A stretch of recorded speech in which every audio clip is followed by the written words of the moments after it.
Jadi kami coba menanamkan ke Bagas itu untuk mensyukuri hal-hal yang sederhana. Pembelajaran online yang kami sebagai orang tua mendampingi anak kami dari pertama kali pembelajaran beralih ke moda online sekitar bulan Maret ya. Iya, Bulan sekitar Maret bulan itu sudah Maret. sekitar 8 tahun yang lalu. Memang yang kami 8 bulan rasakan, yang lalu, Pak ya. Ya.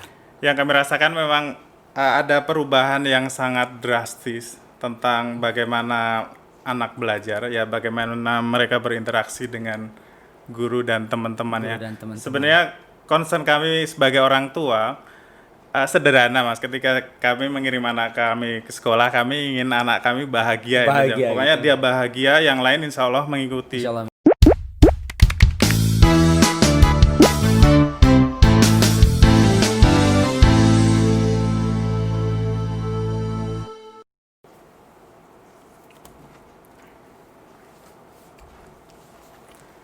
Assalamualaikum warahmatullahi wabarakatuh.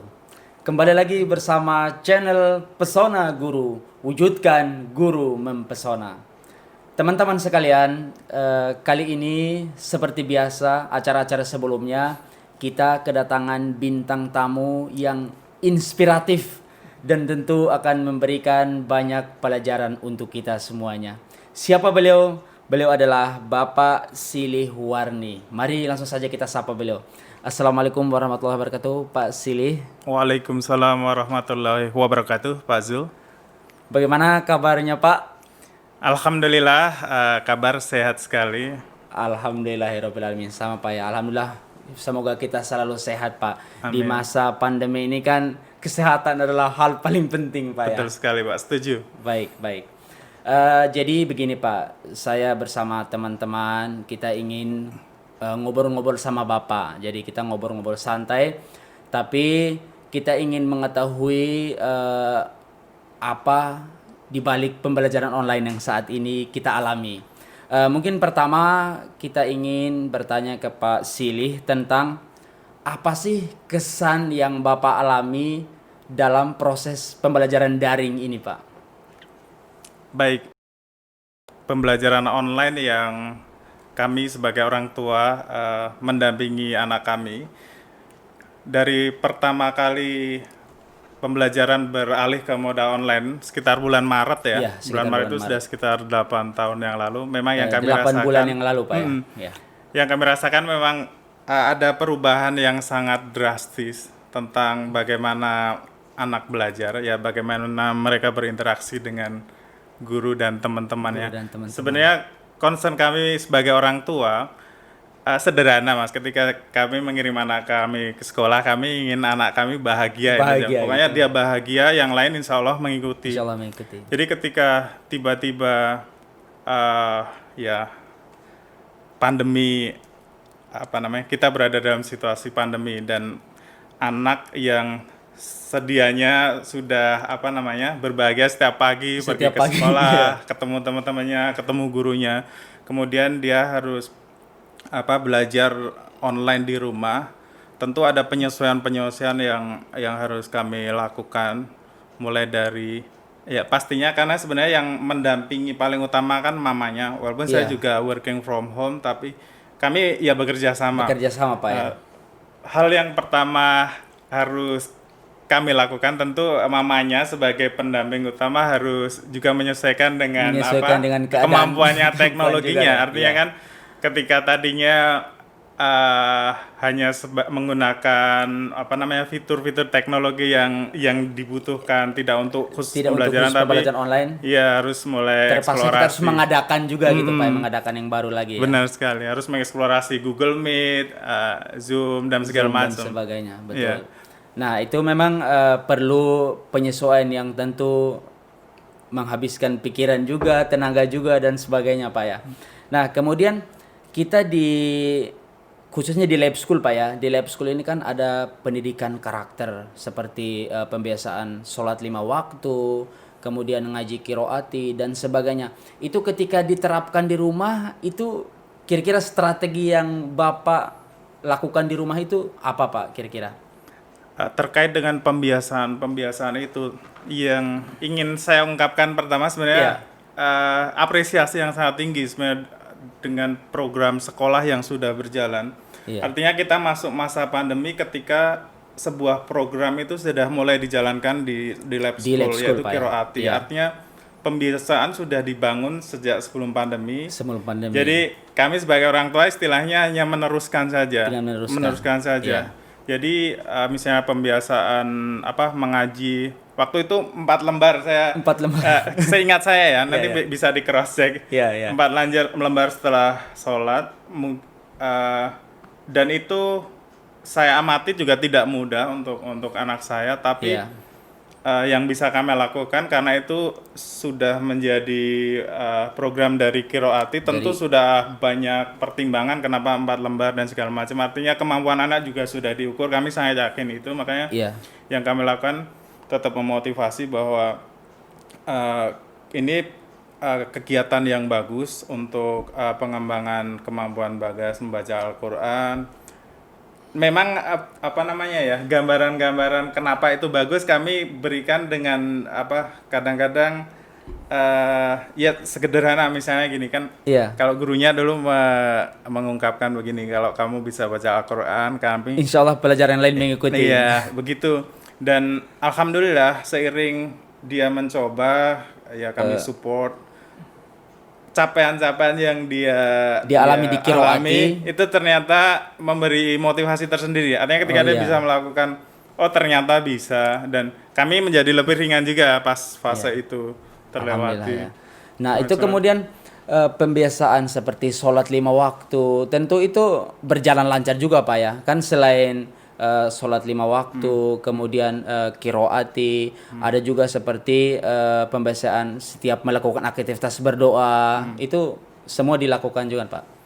Alhamdulillah, itu kembali yang saya sampaikan tadi, karena sudah ada pembiasaan dari sebelum pandemi di sekolah, jadi di rumah kami menguatkan lagi dan alhamdulillah sudah terbentuk. Artinya bahwa di jam sekian dia harus salat, harus sholat. Di jam sekian harus sholat duha, itu sudah terpola. Alhamdulillah sudah terpola ya. Alhamdulillah sudah terpola ya. Tapi dari awal ketika kita mengalami pandemi ini Pak ya, itu tentu kan yang tadinya kebiasaan itu dilakukan di rumah, kemudian saat ini kan terpaksa harus kita lakukan maksudnya tadi kebiasaan itu kan kita lakukan di sekolah, udah berjalan lancar. Tiba-tiba suasana memaksa kita harus melakukan itu di rumah. Itu kira-kira ada nggak pengaruh atau efek dari si anak tadi itu Pak dalam mengalami hal-hal itu? Sebenarnya menurut saya secara prinsip karena arahnya pada itu menyentuh aspek karakter ya. Artinya ketika pembiasaan mereka mencoba berdisiplin. Sebenarnya dimanapun dilakukan, yang paling penting menurut saya adalah ada pihak-pihak yang mensupport. Artinya yang bersupport ya. Di sekolah disupport oleh guru, di rumah disupport oleh orang tua. Saya rasa untuk pembiasaan khususnya tentang kedisiplinan waktu itu yang kami rasakan ya, mungkin setiap orang punya persepsi yang berbeda, tapi yang kami rasakan itu bisa berjalan. Artinya ketika sekolah menargetkan anak harus berdisiplin waktu dalam sholat dan segala macam, dan tiba-tiba harus mengalihkan kegiatan itu di rumah, tetap bisa berjalan. Ya. Semua itu karena ada dukungan juga Pak ya. Mungkin kalau di sekolah didukung oleh lingkungan dan juga teman-temannya, kemudian guru, kemudian di rumah didukung oleh orang tua, tentu itu berjalan lancar Pak ya. Alhamdulillah. Nah, kalau itu kan tentang pembelajaran pendidikan karakter Pak yang pertama tadi. Nah, yang kedua seperti pelajaran umum ya, pelajaran-pelajaran yang lain. Apakah itu berjalan lancar juga sama Pak atau bagaimana? Ini pertanyaannya ini begini, kalau untuk pembelajaran bidang yang lain, kalau di sini sistemnya tematik tematik. Pembelajaran tematik karena pembelajaran dilakukan secara online, sebenarnya yang berubah itu hanya ya moda komunikasinya, ada tatap muka kemudian online. Bahwa ketika ada target pembelajaran yang sudah dicanangkan oleh kurikulum atau di sini guru sudah menargetkan capaian pembelajaran dan harus berubah ke online, tentu yang kami sebagai orang tua harus menyelesaikan adalah kami pun belajar. Jadi kami mencoba belajar juga. Alhamdulillah kami khususnya mamanya Bagas Bagas, itu ya. komunikasi dengan wali kelas itu sangat intens, sehingga kami sebagai orang tua harus juga memahami apa sih target Pembelajaran ini. dari sekolah, Iya, Pak ya. benar. Jadi Jadi kita tinggal mengikuti dan menerapkan di rumah itu, Pak ya. benar. Jadi ketika target kita sudah pahami, kemudian caranya kan bisa kita modifikasi. Iya, Artinya iya. sekolah dengan berbagai upaya, kami sangat mengapresiasi upaya sekolah, misalnya dengan memproduksi banyak sekali video pembelajaran dengan berbagai unsur interaktifnya. Iya. Itu sangat membantu. Artinya kalau dia sendiri ketika memasuki tema tertentu, pembahasan tertentu, sudah tahu nih harus membuka harus lewat YouTube atau lewat itu udah. Ya, kami sebagai orang tua jadi akrab juga nih sama guru-gurunya karena kami menonton videonya Bunda Nurja, Bunda yang Pak Zul ya. Pak Zul ngasih pemahaman tentang AIK dan segala macam ya. Tentu itu berarti ya perlu cara lain lagi di rumah ya, ketika guru menyampaikan lewat media online tadi, di rumah kan orang tua bantu menyampaikan juga ke anak seperti itu, Pak ya. Nah, tentu kan proses pembelajaran ini berjalan gitu, Pak ya. Kita juga nggak tahu sampai mana waktunya akan selesai. Kendala utama yang mungkin orang tua atau khususnya Bapak ya dan Ibu alami di rumah itu apa, Pak? Kendala utamanya ketika proses pelajaran online ini, Pak? Kendala ya, mungkin ya sharing situasi saja. Sebenarnya kalau menghadapi situasi seperti ini, pertama kami mencoba memahami dulu situasinya. Artinya bahwa situasi benar-benar menuntut kami bekerja lebih keras, artinya tentu saja dengan kerjasama dengan pihak sekolah. Artinya kami juga menyadari bahwa ini pasti butuh kesabaran lebih, karena sejujurnya saja yang kadang-kadang kan ya namanya orang tua, misalnya kadang saya juga lagi working from home, kemudian dia ada anak juga yang harus belajar dan dibantuin gitu kan. Mamanya fokus ke dia, kemudian adiknya minta perhatian juga. Itu. Seru juga sih. Tapi ya mungkin semua orang tua mengalami itu ketika kita nggak boleh mengabaikan salah satu. Semua harus jalan. Semua harus jalan. Harus kita backup semua gitu, Pak ya. Iya, dan itu menurut saya kalau dibilang kendala juga sebenarnya ini aja sih lebih ke tantangan mungkin ya. Mungkin nggak sabar juga, nggak mudah juga untuk sabar, misalnya ketika dia minta perhatian, kemudian kita belum selesai tugas, kita belum selesai kerjaan, itu kadang-kadang ya perlu kesabaran juga saya. Tapi biasa. Ini Pak Zul, kita terima kasih juga kalau nggak salah selama pandemi ini ada 3 kali seminar parenting, kemudian yang diadakan sekolah. Diadakan sekolah. Waktu itu kita menyimak juga bagaimana yang terakhir kemarin narasumbernya psikolog kalau nggak salah ya. Iya, betul. Siapa itu menekan kami. Bunda Weni. Betul, Pak. Kadang-kadang anak itu cuma ketika dia merengek atau merajuk itu udah dengerin saja. Ya kita sambil ngelus dada, pokoknya kita nggak merespon dengan marah juga ya. Walaupun ya kadang gitu, tapi kita itu benar sekali, memang benar sekali. Begitu mereka mengeluarkan itu, udah habis itu mereka bisa kembali. Nah, kemudian kan selama pandemi ini tentu kita dari pihak sekolah juga kan melakukan banyak strategi ya, mulai dari proses pembelajaran yang awalnya menggunakan Zoom, kemudian Zoom kita kurangi tapi menggunakan video yang dikirim lewat YouTube dan sebagainya. Dari semua itu kira-kira cukup menurut Bapak, udah cukup baik atau ada yang perlu dilakukan loncatan-loncatan lagi hingga memberikan pembelajaran yang lebih lancar lagi? Gimana tuh Pak kira-kira? Kalau dari segi platform yang sudah bermacam-macam itu menurut saya lompatannya sudah bagus ya, artinya secara umum misalnya lab school sudah melakukan langkah cepat memproduksi misalnya video lewat channel YouTube, kemudian menggunakan platform video conference yang beragam. Itu pembelajaran juga buat anak dan orang tua. Artinya kan literasi teknologinya meningkat juga ketika mereka pokoknya besok pakai Google Meet. Kemudian kan explore nih, mamanya sama dia sudah explore menggunakan Google Meet dan itu pemahaman dan pengalaman baru, dan ketika mereka mencoba sesuatu yang belum pernah dipakai, itu kembali ke motivasi. Artinya Betul, ada ketertarikan baru gitu. Oh, sekarang pakai media yang berbeda. Dan kalau media menurut saya sih terus bereksplorasi bagus. Tapi yang sudah jalan selama ini ketika eh, inovasi inovasi yang sudah berjalan atau selama ini, Pak ya. kreativitas pada konten-konten, saya rasa juga bagus terus dikembangkan. Tapi sejauh ini sih alhamdulillah sudah sangat membantu. Alhamdulillah sudah sangat membantu, Pak ya. Justru kan kita biar tahu seperti ini agar kita coba mengembangkan terus ya inovasi-inovasi yang kita terapkan dalam pembelajaran daring ini, Pak ya. Nah, kemudian yang terakhir mungkin ini kan kita udah ngobrol-ngobrol banyak tentang awal pandemi, kemudian kesan dan proses pelajaran di rumah itu. Terakhir, apa sih yang mungkin Bapak ingin sampaikan ke teman-teman di luar sana, Pak?